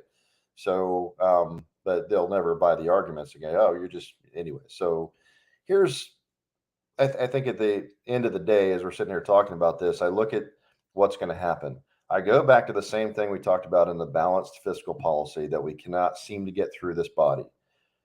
Where are you going to draw the taxes from? Oh, we're going to hit the oil companies. Great. To what point? It's already been shrinking, even though we're talking about trying to open this new field and that new field. How much are they going to want to invest here if Alaska can't get its act together? We've heard this complaint from them for years as well. You guys don't follow your own rules, your own laws, and you go up and down in the tax schemes. You change it. So we have no stability. And what's one of the things businesses want? They want stability. They want to know what they're investing and what they're potentially going to return over the next few years, and that they have a stable workforce, et cetera, et cetera. Well, our workforce is shrinking, Mike. People are leaving and going to greener pastures because Alaska is losing its mind. So let's go back to, we'll tax the people. We'll do, California. We'll do income tax. We'll do that. How much of that are you going to get when you only have a couple 100,000 workers in total? And most of those, median average is $77,000 a year. So well under half, right, of those guys have a lot less than that. So you're not going to get much money out of those people because we don't have the California 40 million people to tax, or Texas 35 million. Doesn't exist. So you can crush the oil companies, which is 1/3 of what we get in taxes, and start pushing them out. And then you lower investment, et cetera. So we're cutting our own throat. You can't get it from the people. There's not enough of us, right, to tax at the level of spending is what I'm talking about, right? Yeah, you could get a couple $100 million, but you're never going to pay for a $6-7 billion government, which is the path we're on right now. Not even close. So where are you going to get the money, Mike? Whoa, well, where do we always circle back to? We're going to take it from the permanent fund dividend, right? From the earnings.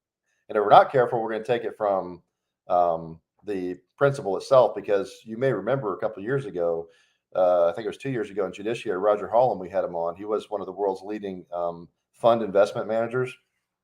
And he told us that, and I asked the question. He said it. He said the percent of market value is actually more dangerous for the fund's solvency long term than the current formula we had. Why? He's like, because you draw 5% every single year. And in years when the fund is underperforming or the stock market's low, he's like, you're going to take more money from the fund than you should.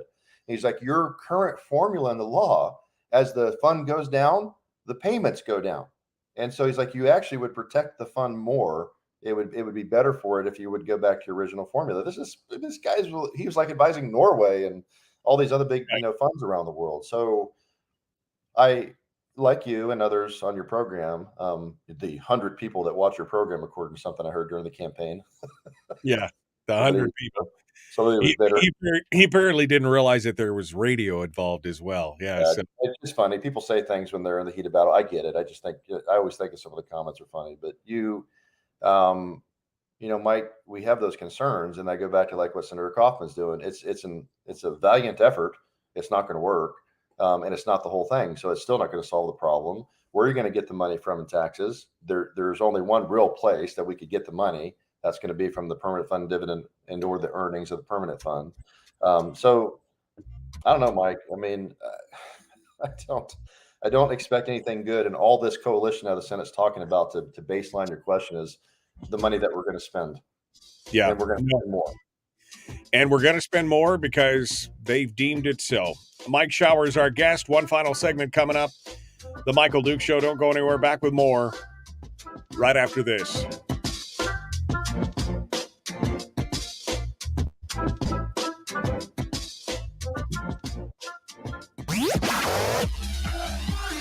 Our light, our guide, and our trusted friend. Michael Duke Show.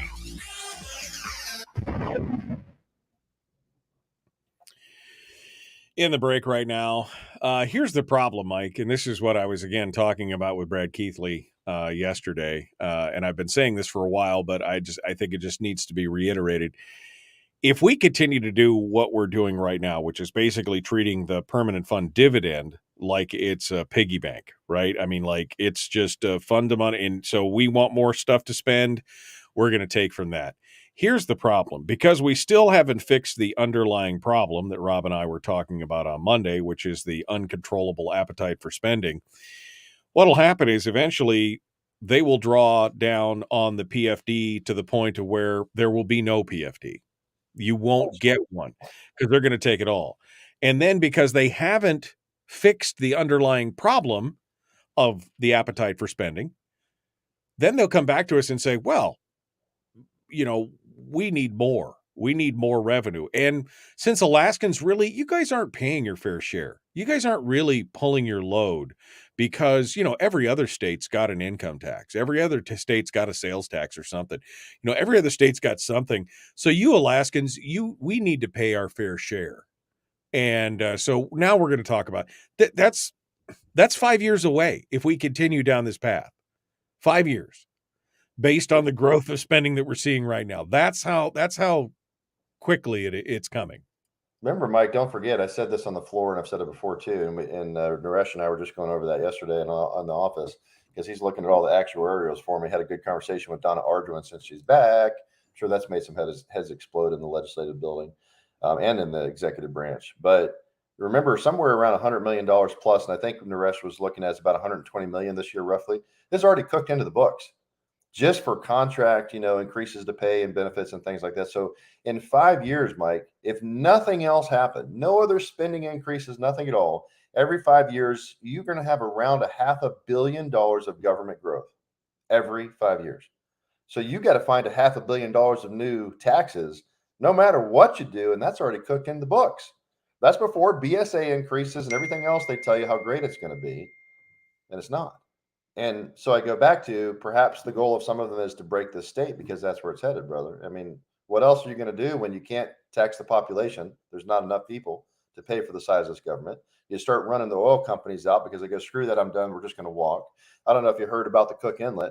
because, I think it was Hillcorp said, we're going to give you 2 more years in Cook Inlet for South Central for gas. And then we're walking, based on the cost of things. Because Right. that's a contract thing going on right now. So, I mean, it's just like, what do you think's going to happen when you don't have anywhere to get the money from? You're going to basically turn this state into the only people who are going to have money, Mike, are going to be government employees. That's it. The 20, 30,000, 40,000, whatever you have from all of the various levels of government, those are the only ones that are going to be getting a paycheck, really. And they're the only ones going to have money to spend because everybody else is going to be run out of town, right? Where else are you going to get it from, Mike? They were literally taking all of our money and we're funneling into government and government workers. And that's it. We're not giving it to the private sector. That was through the dividend. That was a couple $2 billion injected every year. We're going to take that, like you said, we're on the march to head that towards zero. But it's going to go through government hands. When in the private hands, it circulates up to 7 times. And in government, it's about, 1.5, maybe 2 if you're lucky. 1.5, yeah, 2 if you're lucky, for sure. So it's not an efficient use of our money. As Rob said, and we've discussed many times, the structural problems are broken. We are rusty underneath. You might have a shiny coat on the outside of paint, but underneath that chassis is falling apart on you. It's going to look like the Blues Brothers vehicles one of these years at the building at the end where everything just falls off of it and it just stops running. That's the concern, Mike. If we don't put a plan in place now that will provide stability, that would equal investment and people staying in the state, and everybody taking their, taking their lumps, because we got ourselves here and we're going to have to take some lumps to get here. I mean, this is like you talk about education. I'm not saying education. We all support education. We need good education. We know it, but you can't do that to the exclusion of everything else. It's like state workers. You can't take care of them to the exclusion of everybody else in the private sector. You can't do that. You're going to fail when we do this, Mike, and it's too much money. And there's no counter check here. There's no counterbalance, and there's no plan to make it balanced. It's unbalanced right now. And what inevitably happens in an unbalanced equation, at the end of the day, it falls apart. Doesn't solve your problem. So I don't know. We're spinning our wheels. I know it, but it's because it is the seminal problem we have. What else are we going to talk about until we solve that? Nothing else is really ever going to work. And I agree. I mean, somebody said something the other day about, well, just essentially, I'm paraphrasing here, but they basically said, well, let's just let the wheels come off the bus and we'll pick up the pieces. And I mean, there is some logic to that, because until, and I can't remember if it was with Rob or one of the other guests, but basically said, the first thing to admit that you have a problem is you have to hit rock bottom before, like we're talking about like addicts, like, drug addicts or alcoholics. They can't acknowledge there's a problem until they hit rock bottom. And then they're like, oh my God, I do have a problem. And maybe that's what it takes. I mean, we can't go bankrupt, but we could sure have a hot mess going on. That's for sure. Hold the line, Mike. I'm going to let you off the leash here in the next segment. You're going to get free reign to say whatever you want to say.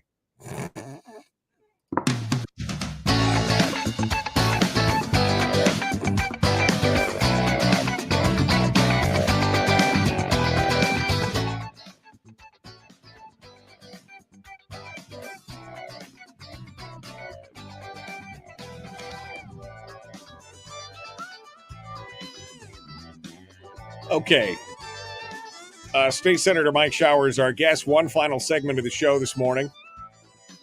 And I just told him that free reign, open line, whatever's on your mind.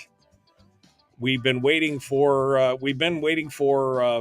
Mike Shower to come on again since the beginning of the session in whatever unfiltered way that he wants. I know he's trying to be good, trying not to hurt anybody's feelings, but it's inevitably going to happen, we know, because truth is uncomfortable for some folks.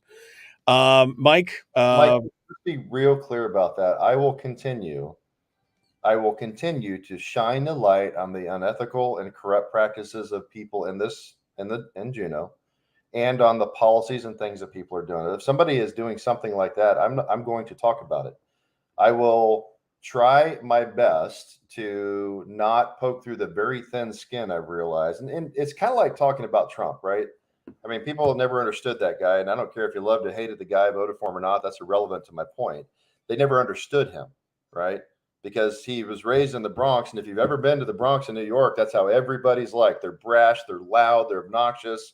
they're arrogant. That's how it is. Mike, I've spent time there walking around, and I've got friends from there. And the thing that people don't understand, and I've had to adjust a little bit to this, is the world I came from my entire life before this was in the military, where we were brutal with each other, not only in day-to-day interactions and how we talk to each other, but how we debrief, right? There were no punches pulled, because otherwise you end up getting killed, right? You have to be brutal in your assessment of things and how you are, and you have to be able to handle it. Very thick skin. People can say all kinds of things about me. I'm like, yeah, whatever, man. I don't care. It doesn't affect me. I move on. But people in this business have very thin skin. You can't just say the slightest perceived transgression and they lose their mind about it. Oh, I never talk about Republicans. I'm like, oh, really? You don't talk about Republicans? Because we've heard about being talked about in their districts, because people are reaching back and said, did you know this one said this about you at this meeting? I'm like, really? Because they seem to be angry with us for saying stuff on the radio. Mike, they do the same things. The people that are complaining the loudest about do the exact same things. They just do it more quietly, or they don't do it on the radio or social media. We have been stabbed in the back repeatedly. We have our colleagues, some of them doing exactly what they talked about in their press conferences and the organizational meetings. They've been doing it to us all this time as well. They're just doing it quietly. But we've been stabbed in the back repeatedly. We've got one of our colleagues going around up in the Matsu talking about us behind our backs, telling people, my own constituents, Mike, that I'm untrustworthy, that I'm hard to work with. I'm like, yeah, you're describing a legislator. It's just not me. You're describing yourself and other people. So there's a lot of hypocrisy going on with this, Mike. And honestly, at the end of the day, what this really is about, this is about CYA. This is about not manning up and saying, I made that decision. I joined this coalition. That's me. That's my call. Instead of doing that and being honest about it, they're blaming Shelley, Rob, and I and saying it's our fault. Right. Well, that's not stepping up to the plate. So, well, you said, oh, they're doing it quietly. And I think you spelled that word wrong. I think it's cowardly, because again, you came out and did it. That's my words, not Mike Showers. Okay. But you came out and you had your say and you said your piece out here in the public on the radio. They go to a private function or some other gathering amongst a bunch of people, and they seed these whispers, oh, he's this, he's that. Oh, he's that. Did you know that? Did you know? I mean, that's the thing. It's in the dark. It's knives and daggers in the dark, instead of standing out front and saying, this is what's wrong and what's broken, and we need to fix it. And you need to own up to what you've done and to answer to people when they ask you questions, instead of hiding behind the senatorial, decorum and all this kind of stuff. I mean, we should have been calling people out for years on this kind of stuff. That's the hypocrisy of it, Mike, is that they're saying the same things about Mike. I got knives sticking out of my back all over the place right now. But, I never said anything about him, to the press. No, you didn't. You've just been slaughtering us by taking our committee chairmanships, by taking our committees, by hurting our staff over the last number of years, doing it again right now as we speak, sitting here by putting us back in the room closet. They've done the same things as Mike. They don't talk. They just act. What's worse? Shining the light and telling people what's going on and pointing to all the things happening, or slaughtering your colleagues politically that you have more in line with when the left-wing Democrats are joining with, which is worse? Tell me, which one is actually worse, to do things or to occasionally talk about? And like you said earlier on the program, and you said in the break, I wasn't saying, impugning people's character. My character has been impugned repeatedly for months and months and months now by these very people that say, oh, we never said anything. Yeah, you did. You're impugning my character all over the place. I got people I have my constituents calling, and constituents from other districts. Because I say, Mike, I got this call from this senator saying that you're this, you're that, that you're the other. Right. I had a former sitting senator from Anchorage that went to a campaign event, last, I don't know, maybe October or whatever. I had somebody call and tell me that was there. And he impugned my character for like 15 minutes, just ripped me apart. I'm like, wow. And I tried to call him and said, hey, what's going on? That guy never called me back. No surprise. Right. Right. So when they sit here and say, well, they're hard to work with or they're untrustworthy, they're describing in many cases themselves or other members, but not us, Mike. So it's frustrating from that part, because I expect to see some honor and intellectual honesty, and I don't always see that. Not everybody, and that's clear. Like you said, I wish you'd have said that in the open. I'm not saying that about them people, and I'm not impugning their character, but it's been happening to us nonstop, which is the part that's frustrating, because they're trying to say, well, they're the ones doing this. No, we're not.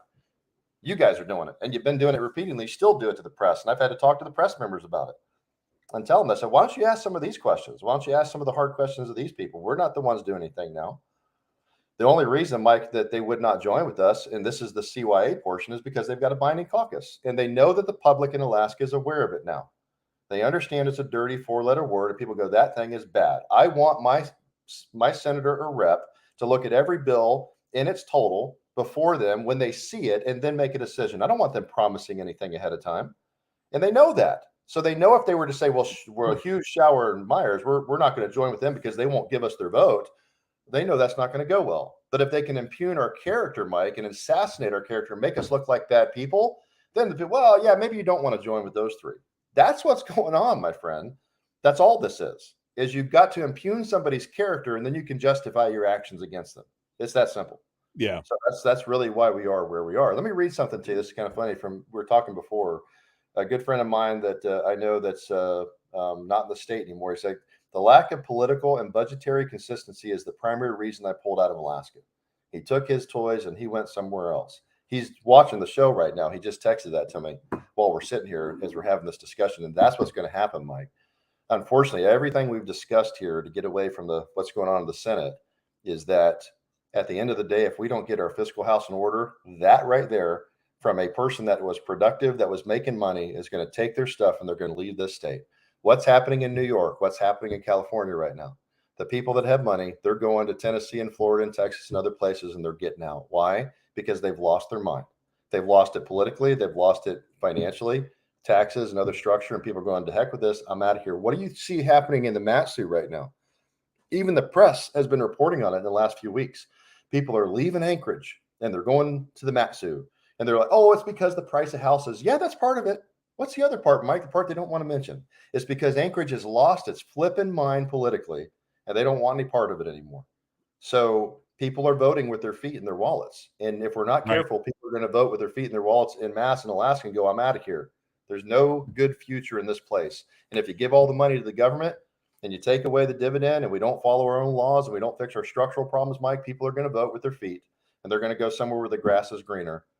Where they have job opportunities, where the economy is booming, where they still have freedom. And that's maybe for you and I what we should be most concerned about. And I think we are. So that's maybe a good summary for turning it loose at the end of the program. But we'll see, Mike. It's going to be tough. This is the reverse of the last 4 years. Now the Senate is a coalition with Democrats in charge as opposed to the House the last 4 years. And so I don't know that we haven't done anything more than just change the players in the stalemate. Potentially. Yeah, we've changed to musical chairs. They're all still the same number of chairs, basically. That's right. When Yeah. Mike Shower, thanks for coming on board. And you're right, the out-migration thing is real. We're seeing the effects of that, and we're going to continue to see the effects of that. It's going to be crazy. Thank you, my friend, for coming on board. We appreciate you being part of it today. We'll see you next week.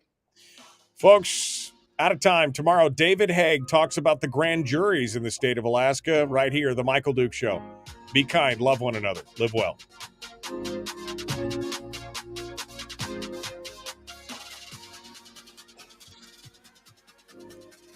Well, somebody's going to be pissed, but, that's just how, how are they going to be mad, Mike? What are they going to be mad about? Me telling the truth? Well, you tell them that they're talking about us and calling us exactly what they're doing? I don't care, Mike, because what they've done is wrong. But the people that did, and it's only a handful, but what they did is wrong. Yeah. Well, the problem is a few people did it, but then but the rest of the people have basically given the wink and the nod and said that's okay by participating after the fact. That's the worst part. I guess the most offensive thing to me was all the news stories where people came out and just said, well, they just, they just don't work well with others, and they've just been mean. I mean, that's essentially what they said in this, and I'm just inherited instead of asking a couple. I listened to some of them. A few asked a question. One of them asked, "Isn't that punitive?" Well, no, it's not really punitive. That was kind of the answer. And one or two of them asked one or two questions, but the bottom line, most of the press, Mike, just repeated what they were told. Yeah. Well, but at least Gary Stevens did say, well, I guess you could see it as punitive. You think? I mean, really? That's what it is? Yeah, I know. That's my point, Mike, is that it was punitive and vindictive. There is no other way to describe it. It had nothing to do with personalities or trustworthiness or anything else. It had to do with they had to have something to explain why those 8 Republicans would not join with 3 other Republicans that have 90% alignment on the issues with them, but would not give our vote. That's all this is. And you look at it and go, most of those 8 Republicans, what do they have in common with most of those Democrats? I mean, they're far apart on most of the issues, Mike, but they're willing to join with them over the 3 Republicans simply because we're not willing to promise our vote in advance. I might vote for the budget. Mike, I voted for it last year. One of the reasons said, well, they won't vote for the budget. We can't count their vote. Shelley Robb and I voted for the budget last year. I think it was Stedman and Bishop. Finance committee co-chairs didn't vote for the budget, right? Because they didn't like what happened on the floor. Well, you know who told us to do that on the floor, brother? President Machicki. Tell you right now, he's like, you guys are going to have to put your amendments on the floor. It was his. I mean, we actually got his blessing to do it, and they're mad at us for that. So you see that there's so much more behind the scenes people will never see, but you know, it is what it is. You know, like I said, it's the structure now. We'll see if it lasts, and you know, 2 years from now, it's going to be different. Things change, Mike. So yeah, well, that's the thing. You said it earlier. You're young and full of fight. We'll see what happens in the coming months. All right, Mike Shower. Thanks, brother. All right, appreciate we'll see you later. Stay smart. We'll see you. We'll see you on the other side. Appreciate you coming in and joining us today. All right, folks, we are out of time. Got more coming up tomorrow. Thanks for the Michael Duke Show. Don't forget to check out the Common Sense Corps to help support the show. Don't forget to hit YouTube and Facebook as well. Back with more tomorrow on your home for common sense, liberty-based, free-thinking radio.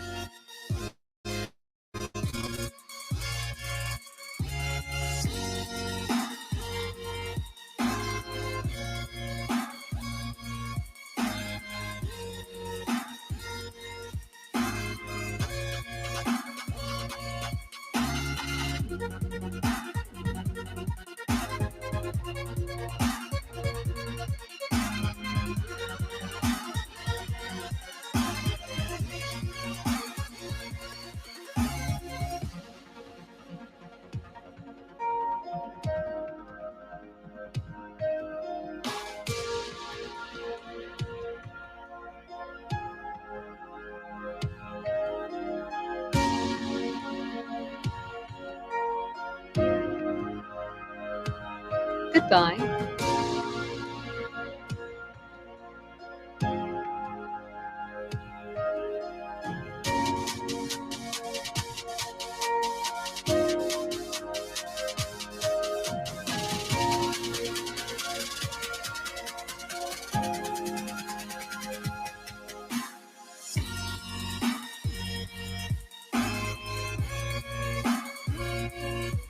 Share better.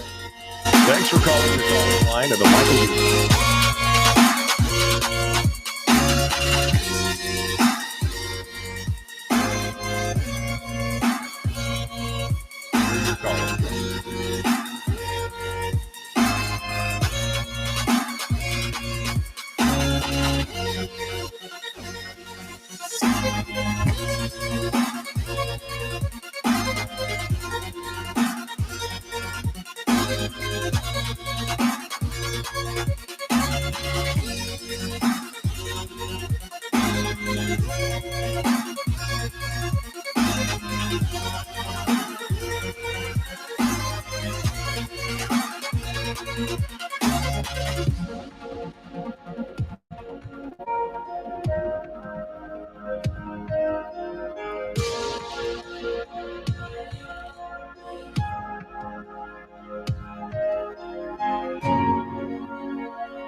We've shed our terrestrial radio skin, and now we are slimy lizard internet people. It's the Michael Duke Show.